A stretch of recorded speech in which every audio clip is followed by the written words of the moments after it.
There's 4 million hectares of grass in the UK. A very small proportion of that is managed to the level that we're describing with grassmanship. And what we're trying to do is encourage livestock farmers to focus more on grass as a crop. With a cereal crop, you plant it, you look after it, and you can measure the yield at the end of the harvest.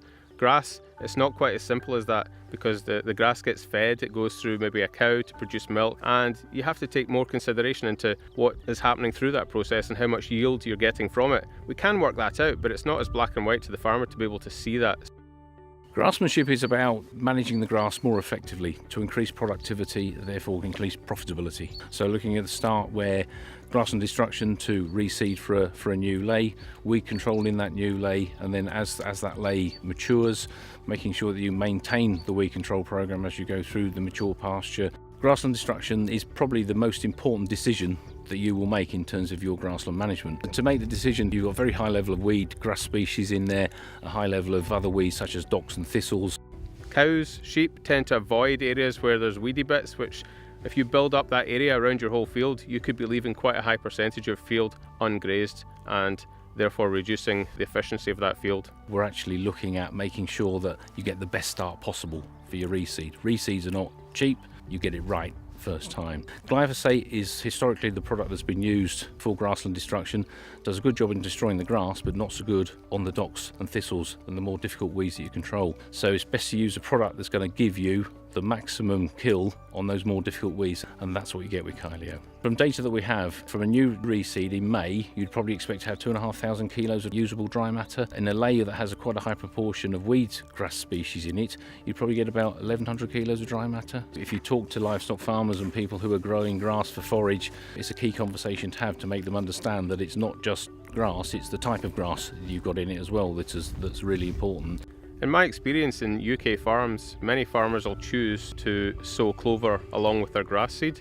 Nufarm has the solution there, whether you're mixing clover in the mixture or not, for that new lay. There might be a lot of it's green, it's growing, but actually if you look at the sward, there could be a high proportion of non-productive grass in there, although it is a level of production but not as good as a quality ryegrass lay. You should manage grass as you do any arable crop, so make sure the nutrition status is right, the pH status is right within the field. The application is very important in terms of the effectiveness of any pesticide application, especially with grassland herbicides, because it tends to be that there's not so much attention to detail in application in grassland as there is in arable crop. So have the situation where it might be the right product at the right time but not applied correctly. The application techniques that you use, making sure your sprayer's calibrated, making sure that everything is right, so literally treating it as a true crop. We have a product called Smart Grass, which is actually a grass growth promoter. It's not a fertiliser, it won't make bad grass good, but it will make good grass better. It's a gibberellic acid product which enhances the early season growth. So where farmers need grass early, which they all do, this time of year, late March, early April, they're probably running out of silage feed that they've had overwintered. The benefit of having new grass in their fields is very important to them, and that's where Smart Grass fits in. Some of the more difficult weeds we have here in the UK are in grassland are docks, thistles, nettles, ragwort, chickweed. Looking at PastureMaster as one of our products for use in new lays. We then have Thrust, which is a product that you can use in established lays. It's all about maintaining as healthy a stock as you can through your grassland, keeping out poisonous weeds such as ragwort or injurious weeds such as thistles. When it comes to application, many grassland farmers don't always have very big sprayers to go and use. Some might have an ATV with a sprayer on the back, some might just use a knapsack. At Nufarm we still have solutions for use through knapsack handheld equipment. The key thing for getting a good result from a knapsack sprayer is a uniform application. That means keeping the boom still while you walk along so that you give a nice even swath of spray. Weed wipers fit in admirably where you have rushes because they tend to be on wet ground. So for something like soft rush, a better option is to use a weed wiper with glyphosate, and that way avoid any risk of MCPA getting into watercourses. The Nufarm ranges, that gives you good flexibility in terms of the product range that we have. They are British made. We have the factory at Wyke just outside Bradford. That is the global production site for Nufarm. Over 80% of the grassland in the UK is sprayed with phenoxies produced by Nufarm. Part of the objective is really education. There are solutions available. You can get more out of your grass field than you are already getting. and many people do not realise the losses they're taking by not looking after grass properly. The trials package in the UK tend to fall under two scenarios. One is regulatory. That's all about trying to maintain the products we've got and bring new products to market in the future. We're also doing marketing trials where we're looking at new and existing products and how to get the most out of those up and down the country. And as part of the Grassmanship initiative, we're also looking closely at doing some application work with the application specialist Tom Robinson. Boom height is so important to getting a good result. The starting point there is to have a boom height that's based on the grass, and if the weeds are higher, it doesn't matter too much, because the way herbicides work, invariably they go up the plant rather than down, and it's important to get penetration into the bottom of the crop. And the other big benefit of keeping the boom low, which is really important, is that it reduces drift. Because if you double the wind speed, you get double the drift. If you double the boom height, you get 4 times the drift. Certain herbicides on their approval have a LERAP rating B. A LERAP is a local environmental risk assessment for pesticides. You have to leave a 5-metre buffer between the end of the spray and the watercourse.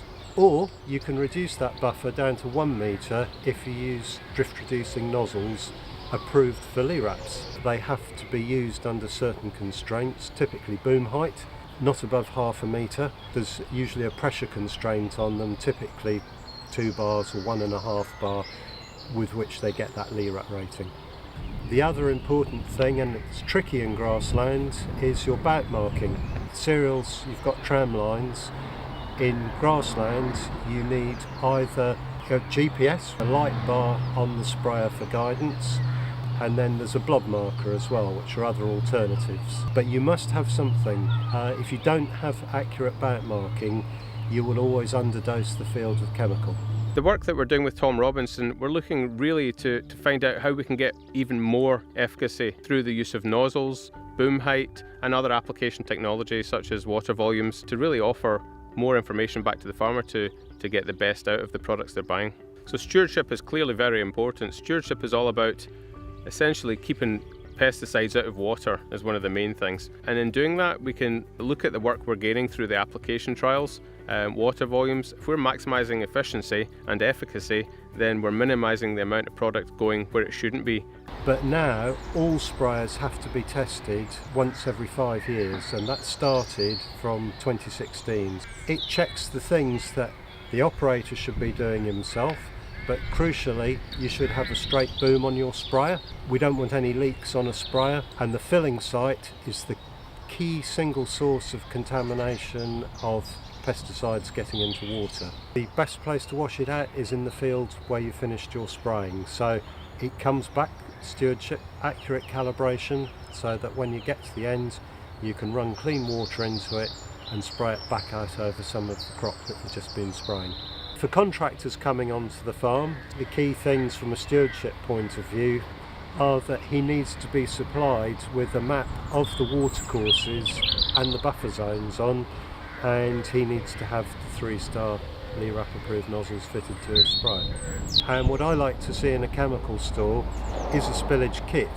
Block nozzles are a real nuisance, and the best way to deal with them is to keep in your spares kit on the sprayer some spare nozzles in caps, and so all you have to do is click the block nozzle off and put your new nozzle in, and what I like doing is blowing them out with an airline.